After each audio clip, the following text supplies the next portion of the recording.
আসসালামু আলাইকুম। আশা করি সবাই ভালো আছেন। আলহামদুলিল্লাহ আমরাও ভালো আছি। প্রতিদিনের মতো নতুন একটি ব্লগ নিয়ে চলে আসলাম।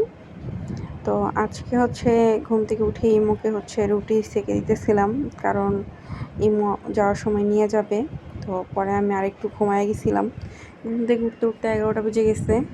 তো এই যে আনাসকে নিয়ে আমার সারাদিনের একটা হুলস্থুল কাহিনী। সে আমার সাথে কান্না করতেছে। তার মোবাইল চলতেছে না তাই। তো এইখানে আমি ডাল ভিজাইছি, পেঁপে কেটে রাখছি আর এখানে সবজিও কেটে রাখছি। তা আমি এখন নাস্তা খেয়ে নিব। আমার জন্য রুটি 2টা সেঁকে নিছিলাম। তো তারা আমি রুটি দিতেছি, কিন্তু সে কী করতেছে, রুটি বারবার ছিঁড়ে ছিঁড়ে ফেলা দিতেছে। তো খুবই বিরক্ত লাগে মাঝে মধ্যে এটা।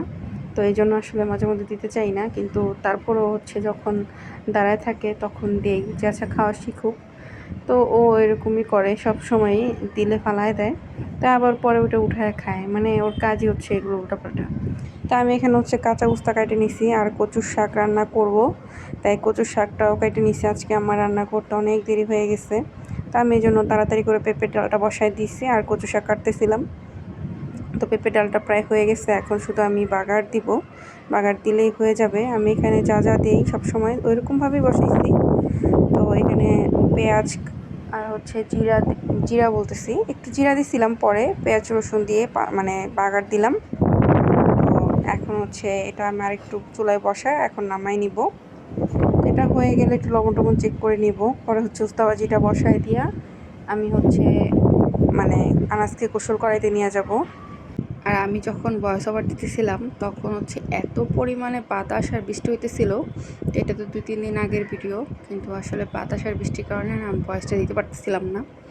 যাই হোক, কাঁচা উস্তাভাজিটা আমি একটু ভালো করে নাড়াচাড়া করে রেখেই যেতেছি। তারপর আমি বাবুকে গোসল করার পরে কচু শাকটা সিদ্ধ দিয়ে ঘরটোর ঝাড়ু দিয়ে নিচ্ছি। আসলে একটু তাড়াহুড়াই করে করতেছি, কারণ ইমু বাসায় আসছে, বলতেছে ওর ক্ষুধা লাগছে। বারবার বলতেছে তাড়াতাড়ি করো, আমার খুব ক্ষুধা লাগছে। আর যেহেতু চুলা একটা, তাই আমি একটু তাড়াহুড়াই করতেছিলাম।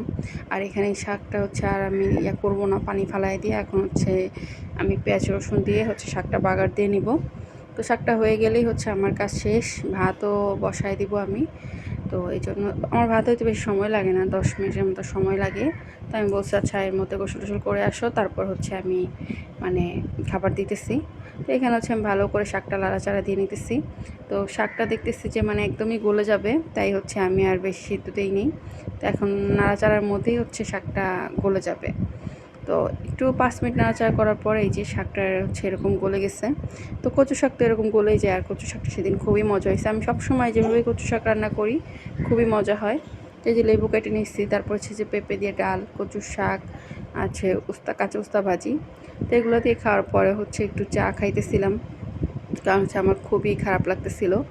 তো ইমুর জন্য একটু চা বানাইছি আর আমার জন্য চা বানাইছি। ইমু এখন বাইরে যাবে। তো ইমুর জন্য রং চা আর আমার জন্য দুধ চা। ইমু রং চাই খাইতে পছন্দ করে। তারপর সন্ধ্যায় চিন্তা করলাম একটু নুডলস রান্না করি। তো ইমু বলতেছিল যে খুবই ক্ষুধা লাগছে। ও বাইরে ছিল, পরে বাহির থেকে ফোন দিয়ে বলছিল ওর নাকি খুব ক্ষুধা লাগছে। তাই আমি একটু নুডলসটা পাস্তা দিয়েই রান্না করছি বেশি করে, যেন ইমুকে পরের দিন দিতে পারি সকালবেলা।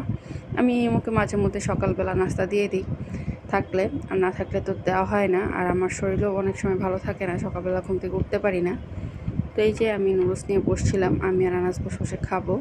আনাস তো আসলে ওরকম খায় না, ও জাস্ট 1-2টা পাস্তা খায়, এতটুকুই। তো নাস্তা করে নিতেছিলাম, পরে দেখি আনাস আমাকে জানি কী বলতেছিল। তো পরে এই যে ও একটা চামচ পাইছে, চামচ দিয়ে যে খেলতেছে অনেকক্ষণ ধরে।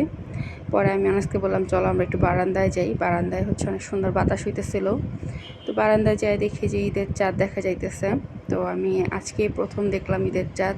আসলে সময় সুযোগ করে দেখা হয় না। তো আজকের মতো ভিডিওটা এ পর্যন্তই। সবাই ভালো থাকবেন। আল্লাহ হাফেজ।